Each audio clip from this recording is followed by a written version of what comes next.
Shalom Lekulam, Shalom para todos, que o Eterno te abençoe e te guarde, você, sua casa, sua família, toda a sua parentela. Eu sou o professor Marcos Felipe e vocês estão no canal Techuvá Total. Hoje é terça-feira e terça-feira tem o que, pessoal? Momento do Hebraico, esse programa maravilhoso, esse programa sensacional, que todas as terças-feiras trazem para vocês o estudo do Ivrit Tanahi, do hebraico bíblico. E nada melhor do que estudar o hebraico bíblico do que na prática, lendo e traduzindo e interpretando textos bíblicos. Na sexta temporada nós estamos estudando o capítulo 23, 24 e 25 de Matityahu, Mateus, as palavras proféticas de Yeshua, nosso mestre maravilhoso. Então, abra o seu coração e vamos para mais uma aula. Essa é a quarta aula da sexta temporada.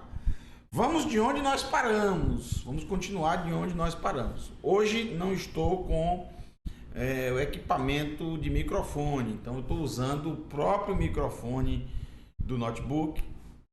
Então vocês não vão ter a mesma qualidade costumeira que vocês já estão acostumados, porque eu acabei esquecendo. Então eu estou em outro local hoje, não trouxe todos os equipamentos, menos menos o microfone. Então vocês não vão ter a qualidade costumeira, mas acredito que vai dar para vocês entenderem, vai dar para vocês ouvirem, tá bom? Vamos lá, nós paramos no verso 14, eu não cheguei a ler o verso 14 todo, só li o início e fiquei da próxima aula de continuar. Verso 14 do capítulo 23 diz: Oi, que é uma lamentação desde os tempos do Tanar. Oi, que a gente traduz no português como ai, ou seja, é algo ruim como consequência de transgressões. Então é algo que vai acontecer de ruim por consequência disso. Ai lachem, para vocês, soferim uperushim. Eu sempre destaco, em todos os momentos que o mestre fala sobre isso, vocês têm que ler toda a frase, que eu coloquei aqui, inclusive, com um grifo aqui, ó, grifada, ó. Você não pode ler ai para vocês, escribas e fariseus apenas. Porque aqui está englobando todos os escribas e todos os fariseus, como se todos os escribas e todos os fariseus fossem ruins, fossem mentirosos, fossem orgulhosos, fossem hipócritas. Que é o que o mestre está os acusando. Mas não acusando os escribas e fariseus, eu repito, não é isso. Ele está dizendo para os escribas e fariseus hipócritas. Ele está se dirigindo a este grupo que ocorre, que acontece, como eu já disse várias vezes, em todos os lugares, em todas as religiões, em todas as repartições. Sempre tem um grupo de médicos, advogados, engenheiros, professores, hipócritas. Todo grupo tem, todo lugar tem. Então, é sempre interessante notar que Yeshua nunca fala escribas e fariseus sem identificar de quais escribas e fariseus ele está falando. Os Hanefim, hipócritas, que torlum et batei ha-almanot, pois vocês devoram o ohel, que é comer, não ohel com re, ohel com raf, ohel, que é comer, devorar, pois vocês devoram et batei,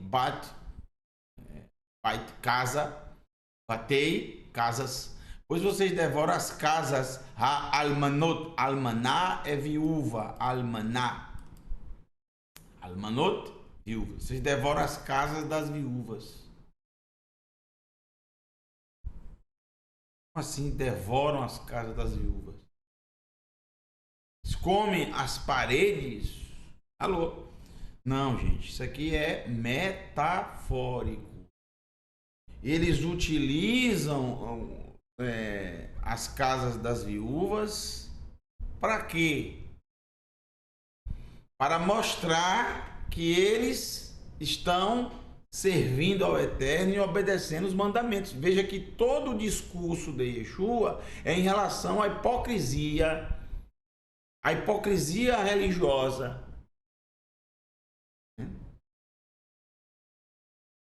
O desejo ardente deles mostrarem que estão cumprindo os mandamentos, a ponto, inclusive, de alargarem os tefilim, a ponto, inclusive, de aumentarem os seus tzitziot, as franjas das roupas, a mostrar que são santos, que cumprem os mandamentos, a ponto de tudo que fazem para serem vistos, para serem notados. Então, quando se fala de casa da viúva aqui, as pessoas não entendem bem, imaginam que eles estão indo lá para comer a comida. Não, claro que ninguém de sã consciência vai pensar que Yeshua está falando sobre devorar literalmente a casa, comer a casa. Claro que não. Mas o que é que a pessoa, quando fala devorar, entende em relação a esse momento? Que eles estão lá para comer a comida da viúva, comer os alimentos que tem lá. Não, também Yeshua não está falando sobre isso. Ele está citando exatamente o ponto em relação a eles fazerem daquele espaço um espaço para serem vistos e notados. Por quê? Porque no Tanar, na Torá principalmente, as viúvas, os órfãos e os estrangeiros são as três classes mais citadas pelo Eterno: viúvas, órfãos e estrangeiros.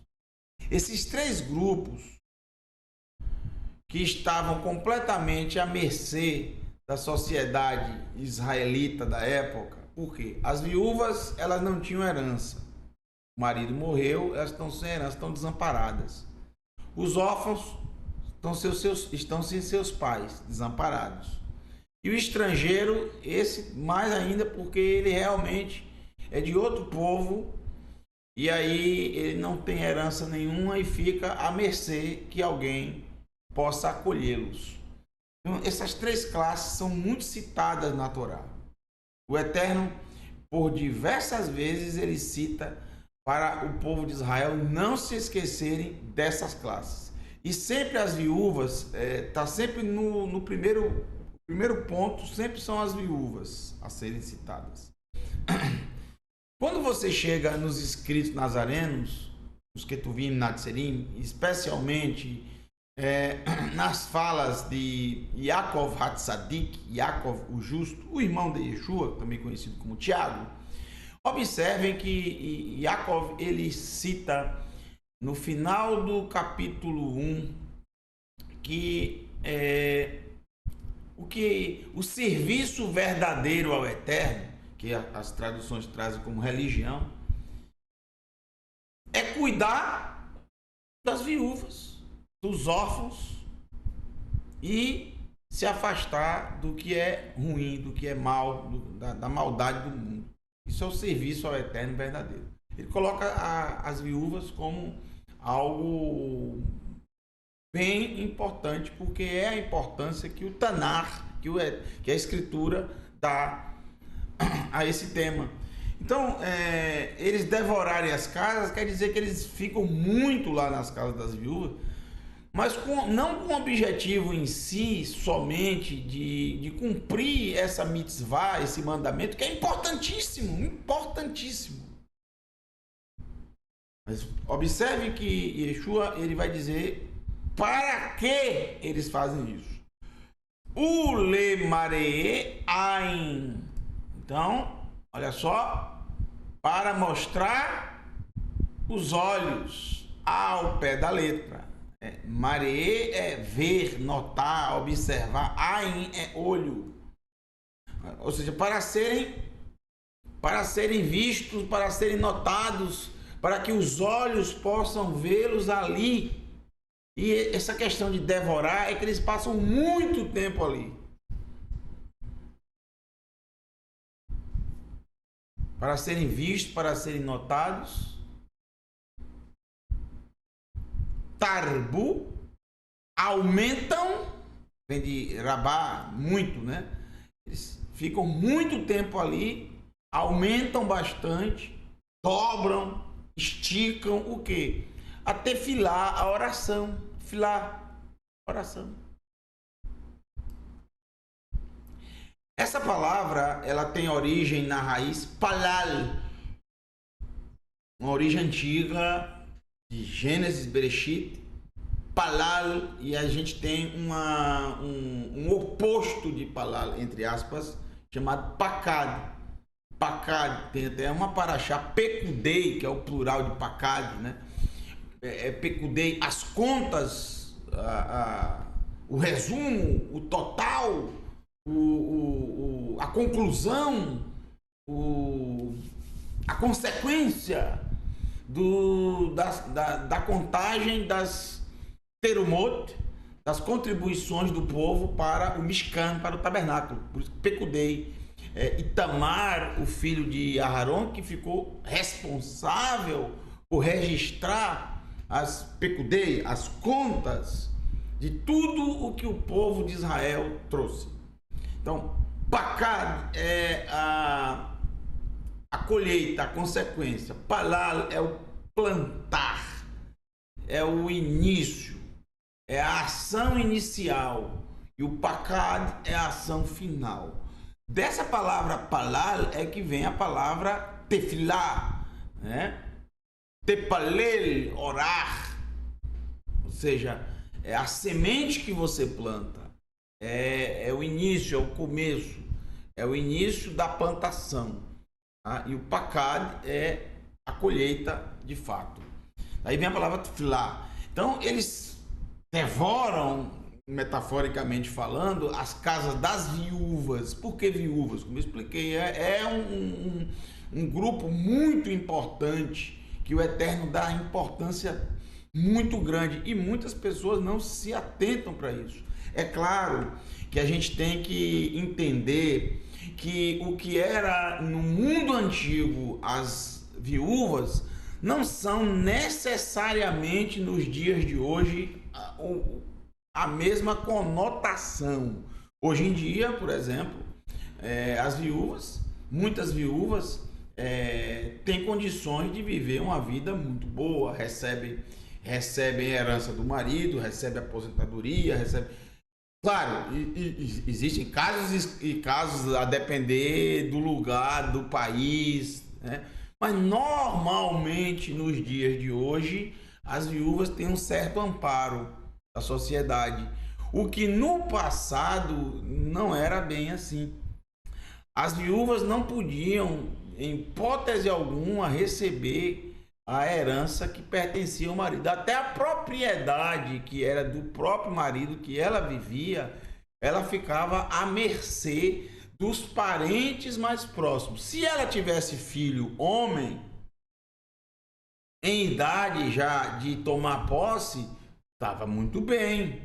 O problema é quando ela não tinha filho, aí ela estava completamente perdida, porque ela iria ficar à mercê do parente mais próximo. E vai que esse parente mais próximo não simpatizasse muito com ela, e escorraçasse ela de lá, porque ele ia tomar posse.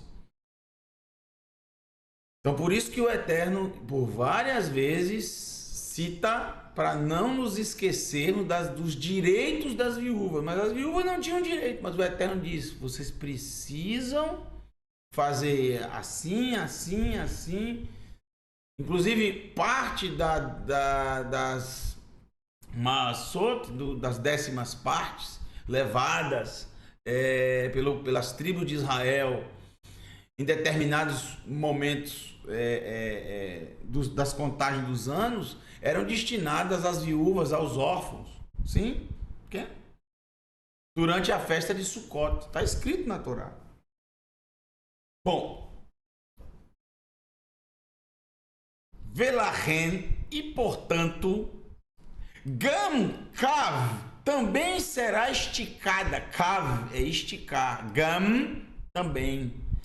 Gente, vocês precisam sempre se atentar ao som final do M e do N. Quando é Mem Sufit, a boca é sempre fechada. Gam. Também. Porque Gam é jardim. Então, é uma coisa completamente diferente. Então, Shalom tá errado. Shalom.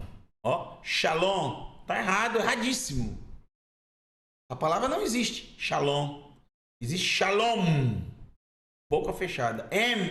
Mem. Boca fechada. Nun. Boca aberta.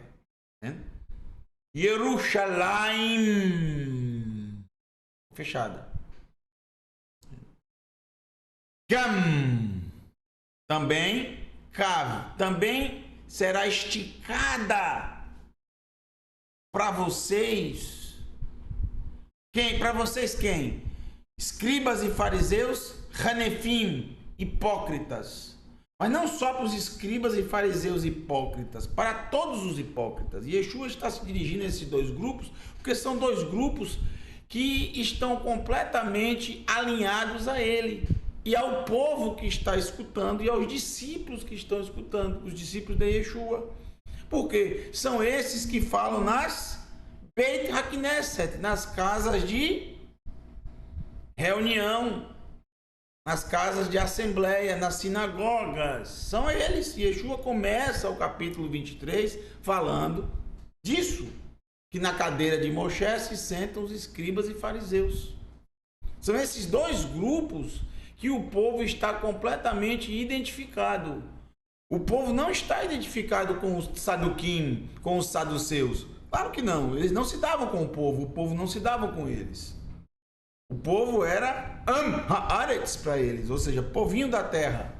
Povo da terra, povo simples, povo sem instrução, povo ignorante.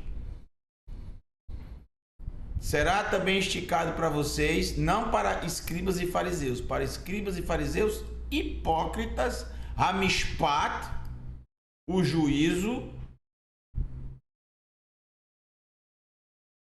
e na te aleichem pishnaim, será esticada para vocês o juízo, a corda do juízo, né? A linha do juízo será esticado para vocês, ou seja, alargado, fazendo uma conotação com o tempo que eles ficaram a mais fazendo a oração para serem vistos ali dentro da casa das viúvas, enchendo o saco e a paciência da viúva, né? Devorando a casa da viúva. Aleichem, sobre vocês, Pishnaim, 2 vezes mais. Ao pé da letra, pi é boca, shnaim são dentes. Então, não faz muito sentido, né? Será esticado a linha do juízo para vocês, sobre vocês, como uma boca de dentes, cheia de dentes. Ou seja, essa expressão, que muitas vezes não tem como traduzir ao pé da letra, porque você não vai entender nada, significa o dobro, 2 vezes mais. Mas por quê? Vou explicar a vocês. Por que é esse pensamento?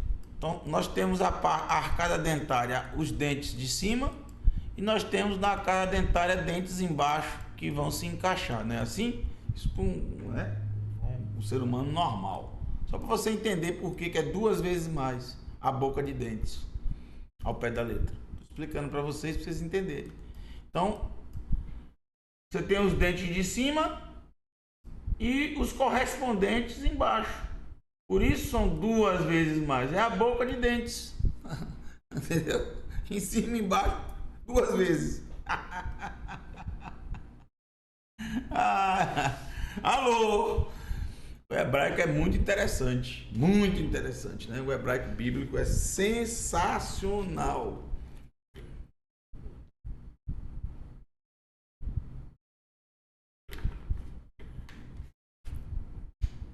Então, observem, gente, o que eu acabei de falar sobre gam e gan. Veja só, a palavra Shem, Shin, Mem Sufit. Shem. Nome, Shem, nome. Ok. Eu vou apagar aqui esse Mem Sufit, a letra M, e vou colocar um Nun Sufit, a letra Nun, a letra N.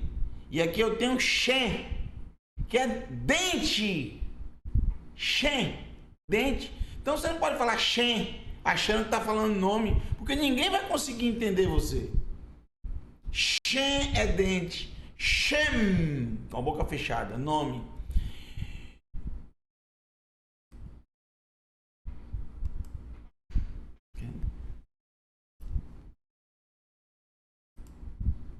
Vamos lá? Verso 15. Verso 15. Oi lachem. Ai. Coitado. Coitados. Oi lachem. Oi para vocês. Soferim o pirushim. Mas hanefim. Sempre. Ele nunca esquece de usar esse termo aqui. Para que as pessoas... Porque muita gente pensa que ele está falando contra os escribas e fariseus. Não é verdade. Está se dirigindo aos hipócritas. E também não entender que ele está chamando todos os escribas e fariseus de hipócritas. Não. Está se dirigindo aos escribas e fariseus que são hipócritas. Kitasobu, pois contornam, savi, dar uma volta, contornar, contornam. Yam, o mar. Olha só. Alô? Agora foi. O que aconteceu aqui?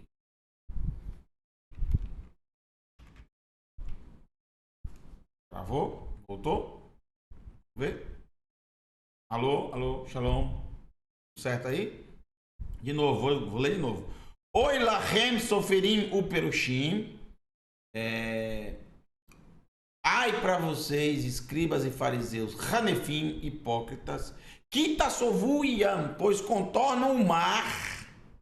E quando se fala yam, aqui pode ser mar e oceano, pode ser yam, mar de uma lagoa, de um rio. Alô? Não tem necessariamente que ser entendido como oceano em si. Pode ser qualquer tipo de ajuntamento de águas. Contornam o mar, vê e abaixar e a terra seca. Olha que trabalho, né? Contornar o mar. Então andam grandes distâncias. Contornam o mar e a terra seca. La asot ger echad, para fazerem um estrangeiro. Ger em hebraico é estrangeiro. Para fazerem um estrangeiro. Como assim fazer um estrangeiro? O que significa isso? Fazer um estrangeiro. Para produzir um estrangeiro. Significa o que, gente? Como é que a pessoa produz um estrangeiro? Como é que a pessoa faz um estrangeiro? O estrangeiro ele não já existe, bastando ele nascer de outro povo, sendo seu pai de uma outra nação, não já é estrangeiro? Como alguém pode fazer um estrangeiro? Aqui está se falando em relação ao prosélito. Porque no hebraico bíblico não existe essa palavra prosélito. Alô? Não existe conversão de povos. Não existe isso. Isso é algo que a religião inventou. E observem que o mestre Yeshua, o mestre dos mestres, deixa eu dizer, é terminantemente, assim como o Tanar, como a Torá e os profetas, terminantemente contra o proselitismo, algo que não tem na nossa língua. Observe que a palavra prosélito é ger. Ger é estrangeiro, todo mundo sabe disso. Ger é estrangeiro. Fazer um ger quer dizer convertê-lo à religião judaica. Falou. Então a gente observa isso um pouco antes do primeiro século, quando os macabeus, os descendentes dos macabeus, daqueles santos sacerdotes que conseguiram destruir o exército de Antíoco Epifânio, começaram após isso uma incursão pela terra de Israel, norte a sul, leste a oeste, para forçar a conversão a todos que estavam ali que não eram judeus. No sul, nós tínhamos, o povo de Israel tinha, né, nesse período, os edomitas, os descendentes de Edom. Entre eles, Hordos Hagadol, Antipatros, o pai de Herodes o Grande, e o próprio Herodes o Grande, que nasceu na cidade de Ashkelon, ao sul de Israel, ao sudoeste de Israel, no mar Mediterrâneo, ali próximo a Gaza. Ali os edomitas estavam também. Os que sobraram dos edomitas, eles foram forçados a se converterem ao judaísmo. Ou convertia ou morria. Olha que loucura. Foi aí que o povo de Israel parou de matar. Foi aí. Nesse período. Olha que loucura. Sem sentido algum. Produziu o que nesse forçamento de conversão? Judeus religiosos disfuncionais, como Herodes o Grande. Imaginar, Herodes era um judeu. Ele não era de Edom, edomita? Sim.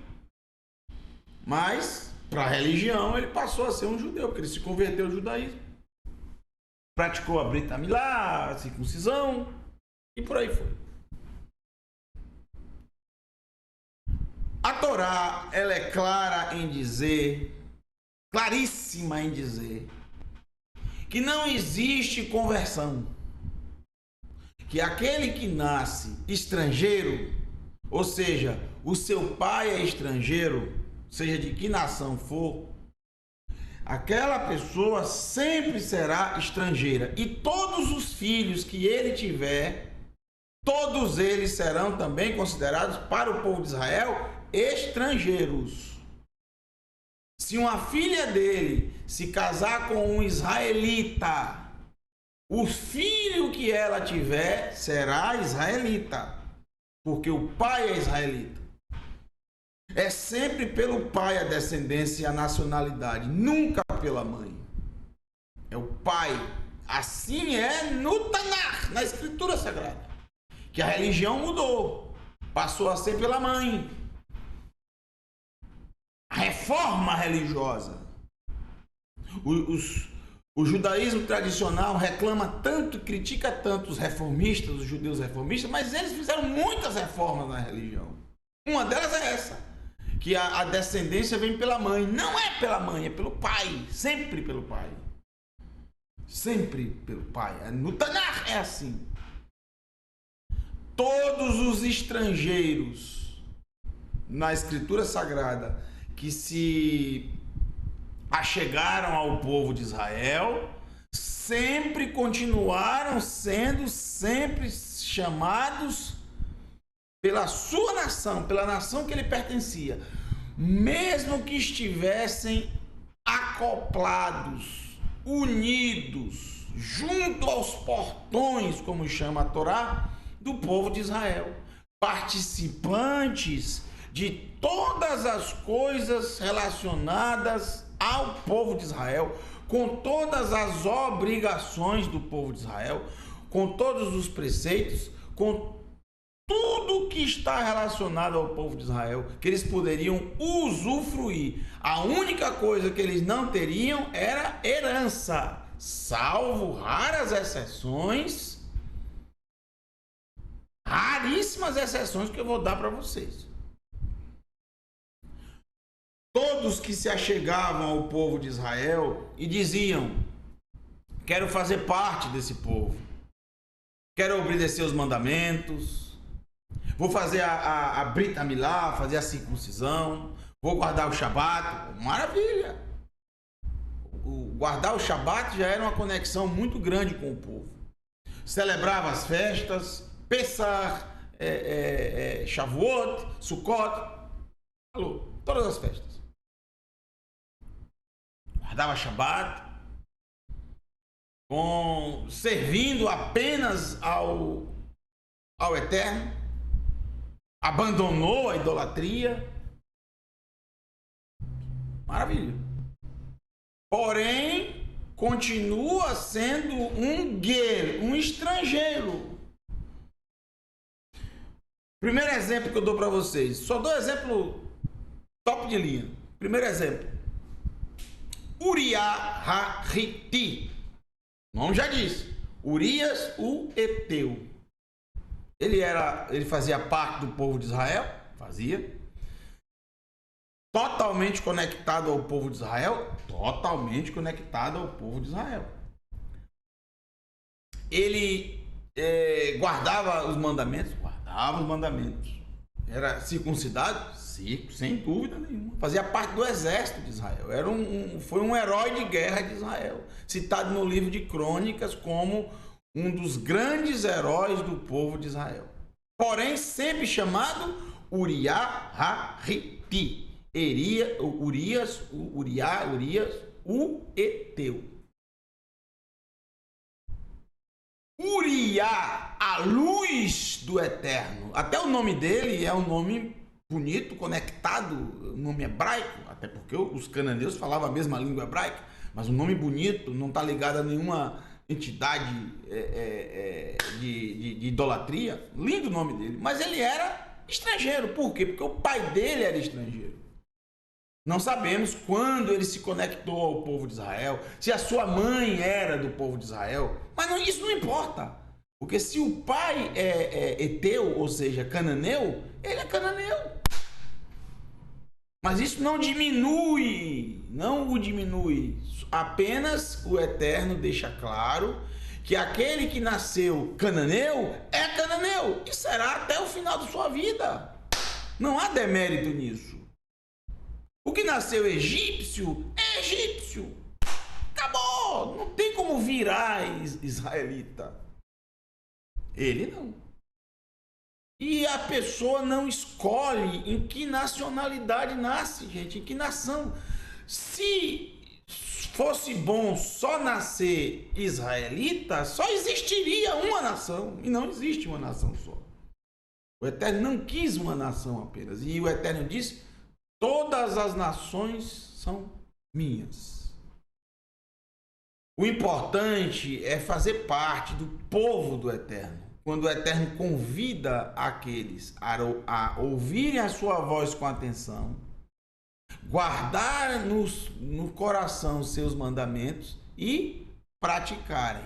Se fizerem isso, serão considerados meu povo, e eu serei o seu Elohim.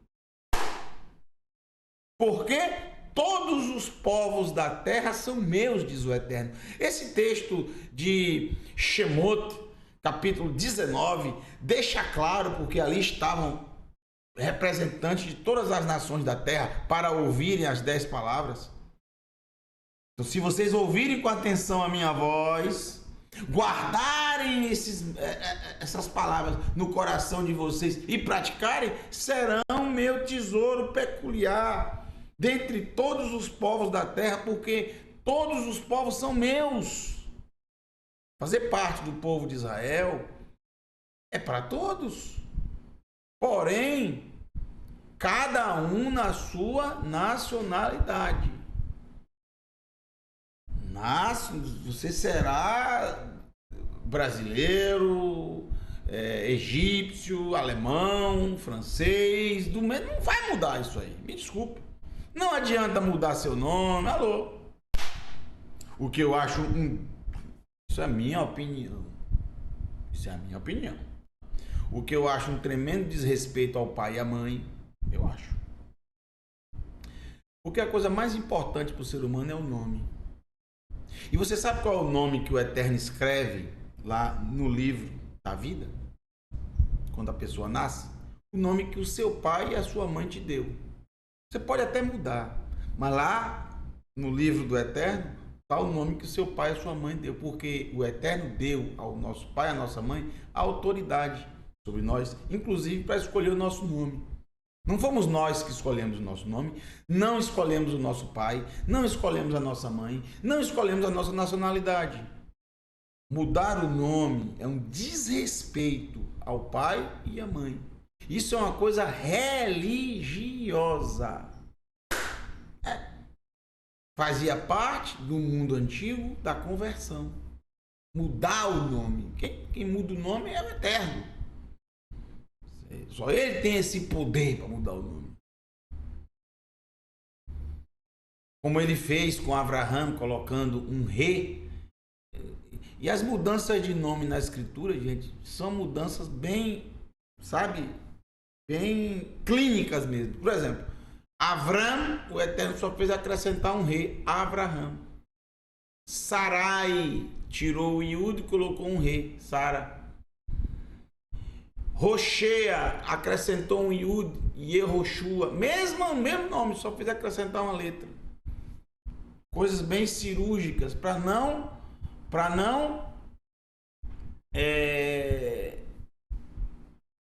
interferir no nome que os pais deram.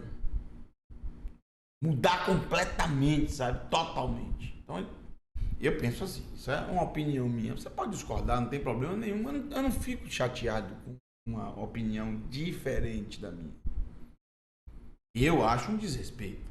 E isso não vai fazer mudar a nacionalidade de ninguém. O importante é fazer parte do povo do Eterno. Estar conectado com o povo do Eterno. Mas renegar a sua nacionalidade é um desrespeito tanto aos pais que te geraram, como também ao Eterno que escolheu que você nascesse nessa nação. Porque todas as nações pertencem ao Eterno. Não estou dizendo que todas as nações servem ao Eterno. Uma coisa é pertencer, outra coisa é servi-lo. Todos os seres humanos pertencem ao Eterno, mas não quer dizer que todos vão servi-lo. Ele só será o seu Elohim se, em primeiro lugar, você ouvir a voz dele com atenção, guardar no seu coração os mandamentos, as palavras que ele disse lá no Monte Sinai e colocá-las em prática. Então, não existe a palavra prosélito no hebraico bíblico. O que existe, na verdade, é a própria palavra ger, que já identifica ele como um estrangeiro.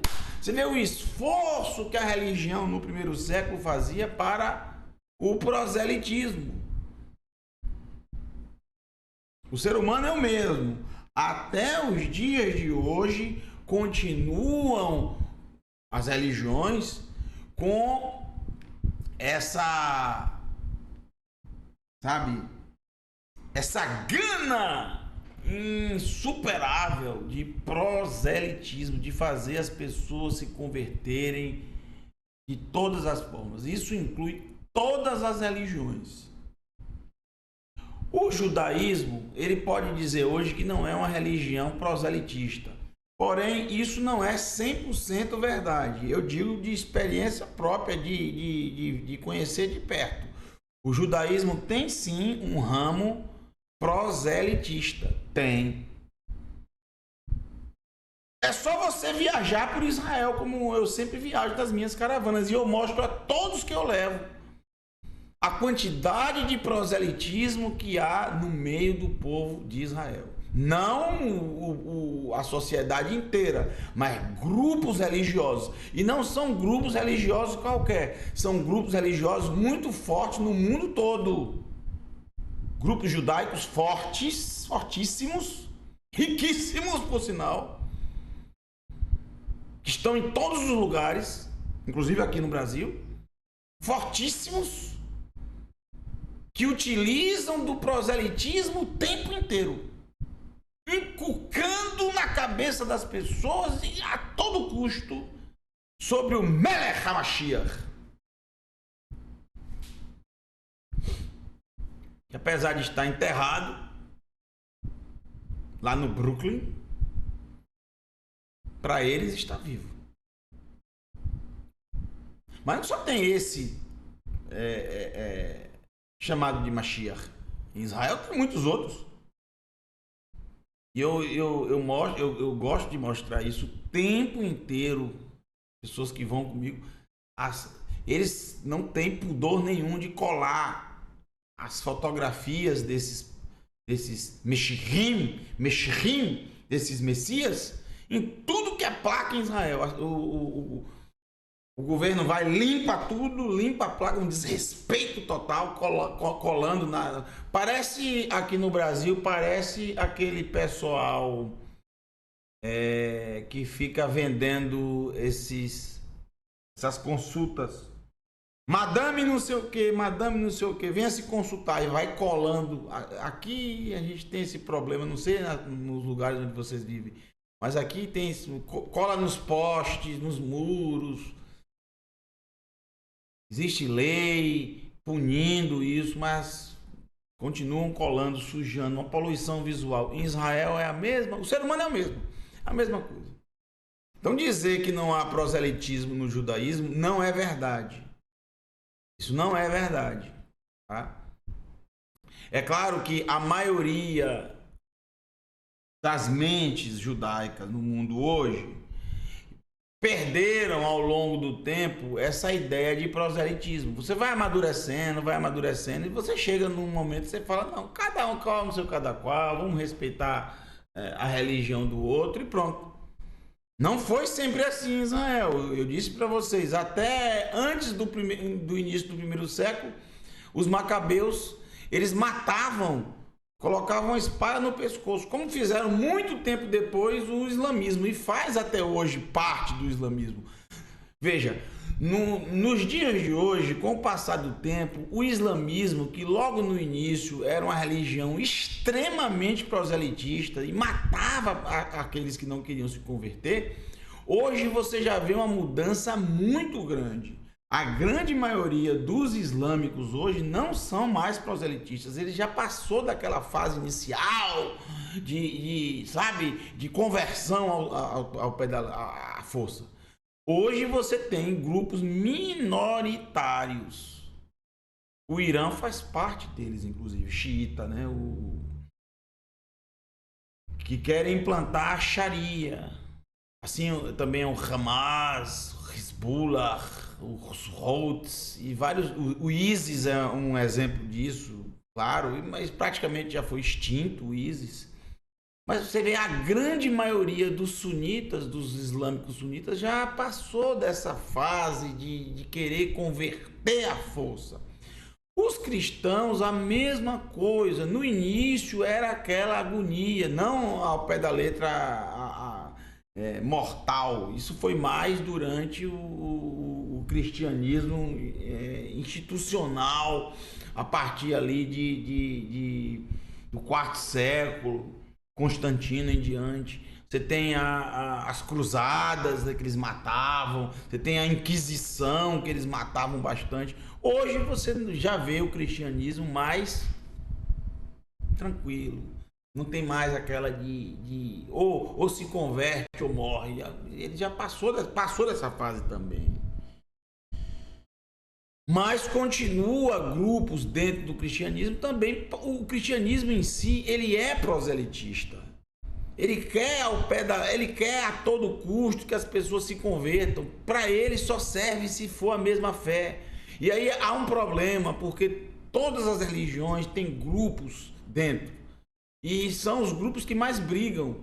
Brigam mais do que contra as outras religiões. Essa aqui é a grande realidade. O cristianismo ele é ainda proselitista. O islamismo, uma parte dele ainda é proselitista. E o judaísmo também tem um ramo proselitista, sem dúvida nenhuma. Não como era no passado, de querer matar, mas continua. Yeshua ele é terminantemente contrário a isso. Por quê? Porque o proselitismo não gera discípulos verdadeiros. Gente,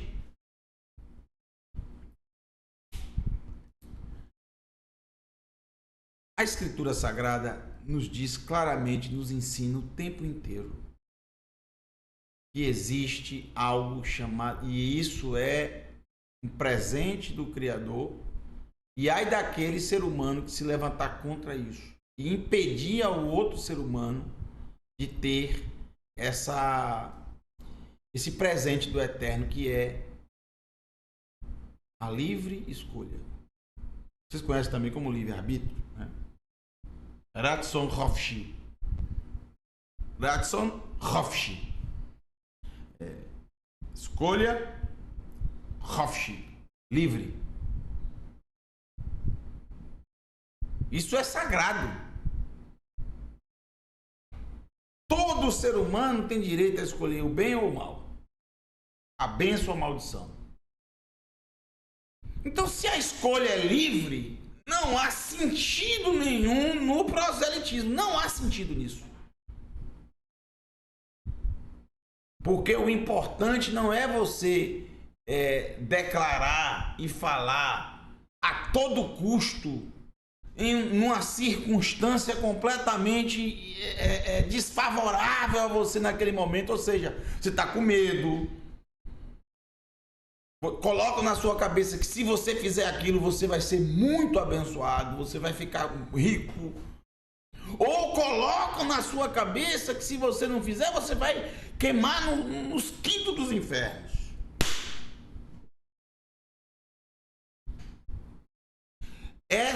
Esse nunca foi o objetivo do Criador. Se ele criou o ser humano com livre escolha, se você não escolhe do fundo do coração, veja que ele sempre coloca essa frase: se ouvirem com atenção a minha voz e guardarem no coração, ou seja, isso aí significa o quê? Amor. É da sua livre vontade, da sua livre escolha.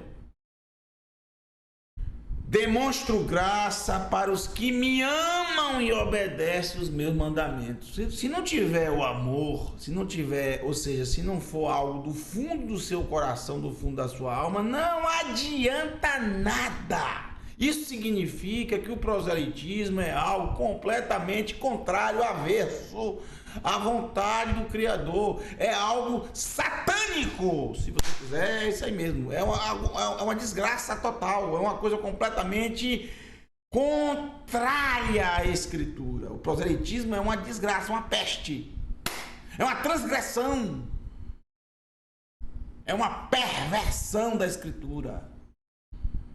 É uma perversão, é uma abominação. O proselitismo é uma abominação.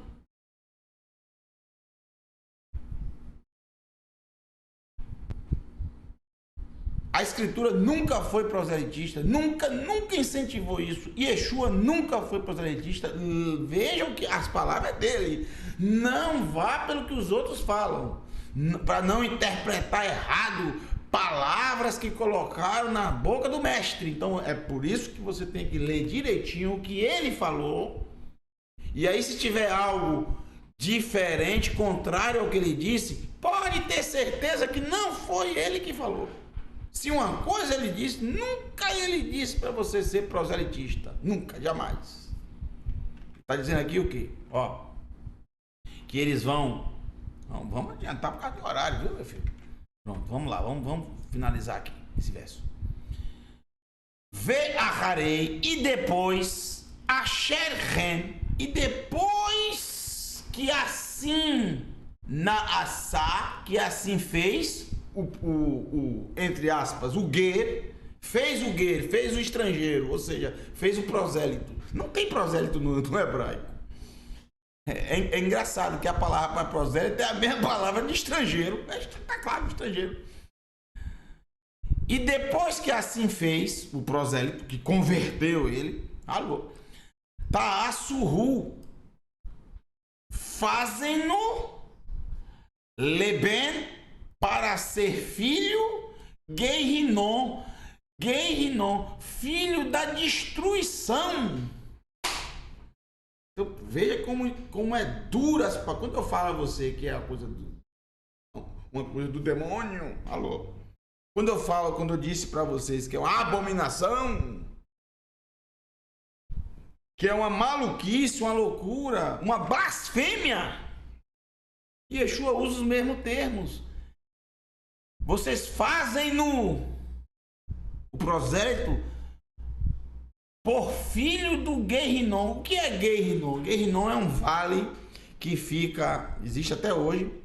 Agora, há um mês atrás, eu e os meninos da Techuvá Total, os professores, nós atravessamos uma ponte que foi feita, coisa linda, à noite, por cima do Gehinom. E aí eu dei muita risada quando o menino prodígio, Renato de Príncipe, disse assim: estamos atravessando o inferno. Porque essa palavra aqui é traduzida como... Não existe essa palavra no Tanar, gente. Mas essa palavra aqui que é traduzida por inferno. Gehinom, nos escritos nazarenos. No Tanar, que essa palavra existe, mas não foi traduzida por inferno, lá foi traduzida como Vale de Rinom.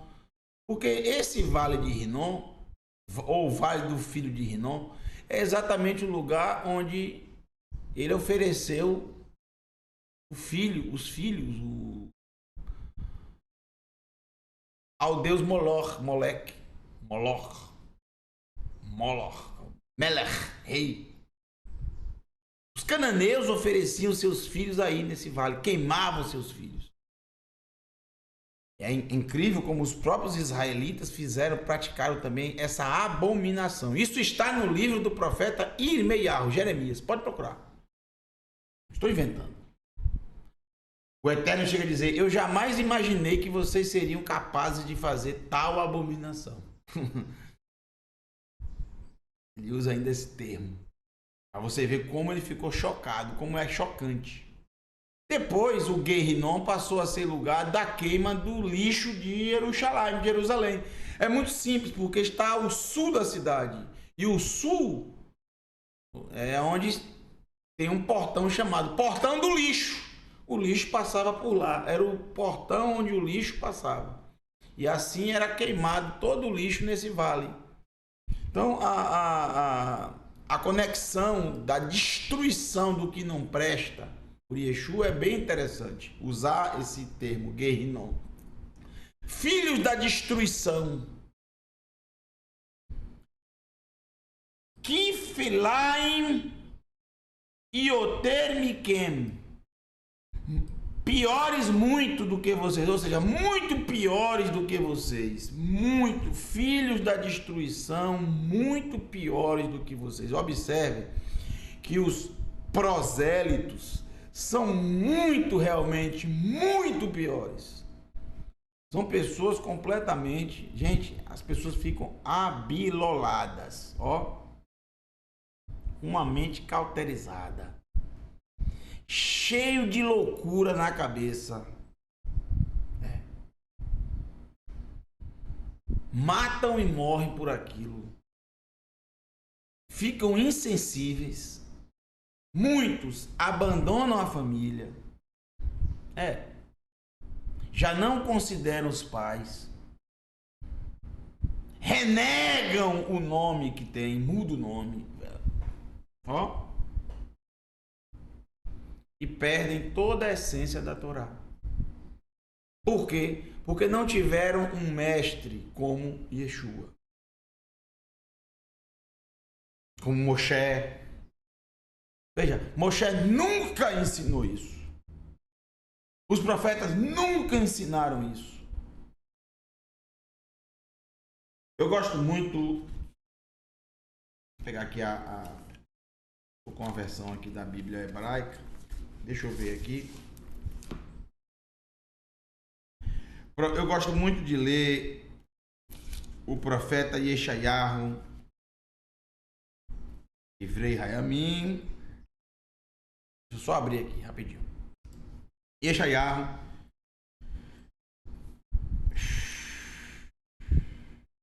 56, 58, 57, 56. Yeshayahu capítulo 50. Estou aqui na mão com o Tanakh, tá vendo? Aqui, ó, em hebraico. Opa, não é meu, então tem que. Mesmo sendo meu também, não tem mais dificuldade. 56. Vamos ver. Diz assim: Ubnei Hanechar, e os filhos dos estrangeiros, ou seja, estrangeiros, Hanilvim al Adonai, que se chegam, que se unem, Levi em hebraico, que é o nome de um patriarca. Levi significa o quê? União. Por isso, quando a Leia, Leia, nossa mãe, colocou Levi, ela disse: agora meu marido vai se unir a mim. Alô? Hanilevim, que se unem al Adonai, sobre o Eterno, que se unem ao Eterno, esses estrangeiros, filhos de estrangeiros, são estrangeiros. Lesarto, para servi-lo. Essa palavra nós vimos no outro momento do hebraico. Yeshua utiliza essa palavra. Para servi-lo. Ule ahavá et shem Adonai. E por amor ao nome do Eterno. Ule ahavá et shem Adonai. Veja, tem amor envolvido. Não importa se são estrangeiros. Lihiot lo la avadim, para se tornarem para ele por servos. Avadim, servos. Kol shomer Shabbat, todos os que guardam o Shabbat, um sinal de aliança entre Adonai e o seu povo. Não tem qualquer povo.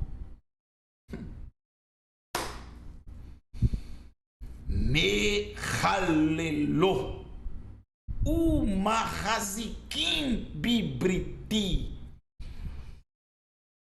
para guardar o Shabat e não profaná-lo, e para se mahazikim, hazak, forte, e para se fortalecerem e para abraçarem com força bibriti, na minha aliança. Observem, gente, toda a escritura sagrada, tanto a Torá, como também os profetas, os escritos e o nosso mestre Yeshua, completamente conectado a eles, ao Tanakh, todos eles nunca jamais excluíram os estrangeiros de se aproximarem, de se apegarem, de se unirem ao Eterno. A promessa para eles, para toda a humanidade. Inclusive o Eterno diz no verso 7 do profeta Yeshayahu, já chegamos ao nosso tempo aqui, que todos que se unirem dessa forma a ele, todos os estrangeiros, estarão presentes na sua montanha, na sua casa de oração, porque a casa de oração deles será chamada para todos os povos.